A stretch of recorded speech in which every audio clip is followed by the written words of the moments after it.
Selamat berjumpa kembali bersama dengan para ayah bunda tercinta.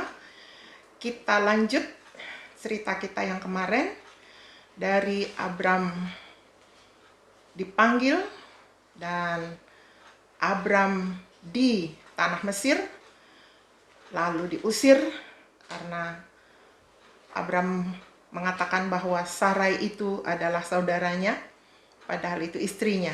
Akhirnya Firaun usir dia. Dia kembali lagi. Nah, sekarang temanya Abram dan Lot berpisah setelah mereka kembali ke Kanaan. Jadi dari Mesir, Abram kembali lagi ke tanah Negeb, di mana sebelumnya dia tinggalkan karena di sana ada kelaparan. Dan di Mesir dia diusir. Dia kembali ke tanah Negeb. Nah, lihat di situ. Di tanah Negeb itu Tuhan berkati dia. Alkitab mencatat bahwa Abram sangat kaya, banyak ternaknya, banyak peraknya, banyak emasnya. Jadi dari Mesir dia ke tanah Negeb membawa seluruh perlengkapannya, dan ia kemudian berjalan dari satu persinggahan ke tempat persinggahan di tanah Negeb sampai ke Betel, di mana mula-mula ia mendirikan kemahnya di sana, di mana dia memanggil nama Tuhan di situ. Dia kembali tinggal di tempat itu. Dia membuat mezbah dan memanggil kembali nama Tuhan di sana. Ini adalah kebiasaan dari Abram. Kemana saja dia pergi, selalu dia membangun mezbah di tempat di mana dia tinggal. Satu hal yang patut kita tiru. Nah, di tempat inilah Abram akan berpisah dengan Lot. Karena tempat ini tidak cukup luas untuk mereka, sehingga terjadilah pertengkaran antara gembala-gembala domba dari Lot dan gembala-gembala domba dari Abram. Akhirnya Abram mengambil keputusan, janganlah ada perkelahian di antara kita, antara gembala-gembalaku dan gembalamu. Baiklah kita berpisah. Kamu pilihlah, kamu lihat yang mana yang kamu mau, kata Abram kepada Lot. Kalau kamu ke kanan, ya saya ke kiri. Kalau kamu di lembah, ya saya di puncak. Yang mana saja kamu pilih duluan. Yang penting tidak terjadi perkelahian antar kita.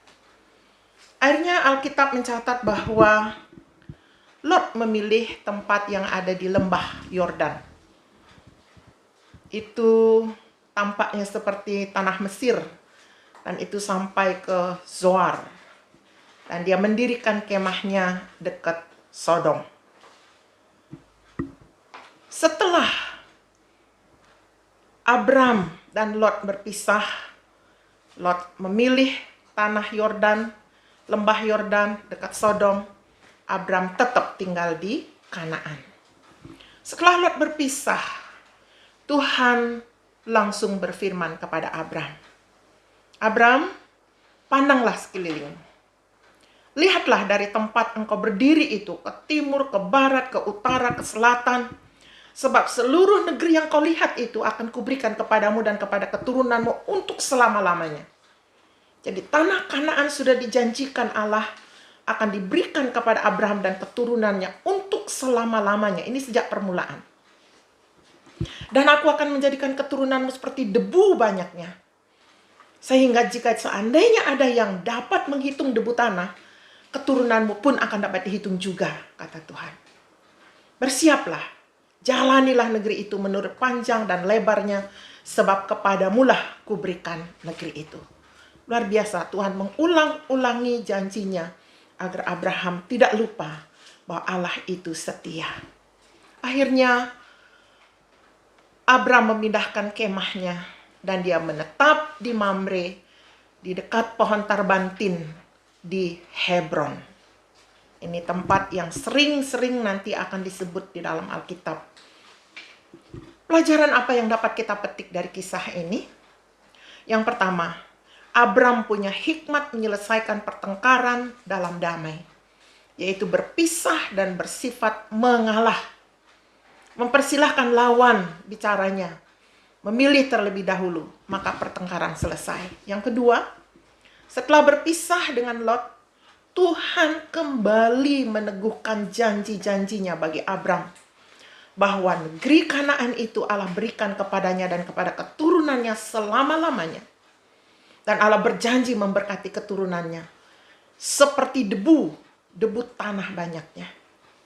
Luar biasa. Kepada kita pun hari ini, anak-anakku, para orang tua, Allah tidak pernah ingkar janji.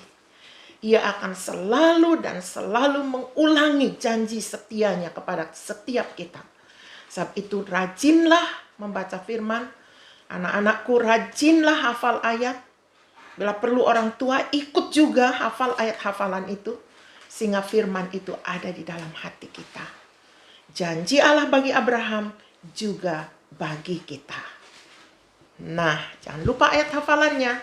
Panggilan Allah kepada Abram juga panggilan Allah kepada kita. Berfirmanlah Tuhan kepada Abram, pergilah dari negerimu, dari sanak saudaramu, dari rumah bapamu. Ada 3 tempat ini, 3 lokasi. Tuhan minta pergi, dan aku akan menuntun kamu ke negeri yang aku tunjukkan kepadamu.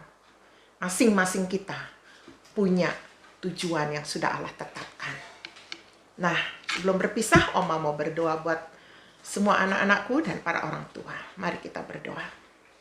Tuhan Yesus, hamba menyerahkan anak-anak kami semuanya. Beri mereka kepintaran 10 kali lipat lebih cerdas dari orang-orang yang tidak takut akan Dikau. Biarlah ada perbedaan dan akan banyak kesaksian bahwa anak-anak kami Tuhan berkati. Juga para orang tua diberi hikmat memelihara mereka sampai mereka mampu mandiri. Dalam nama Tuhan Yesus. Amin. Sampai jumpa, cerita esok.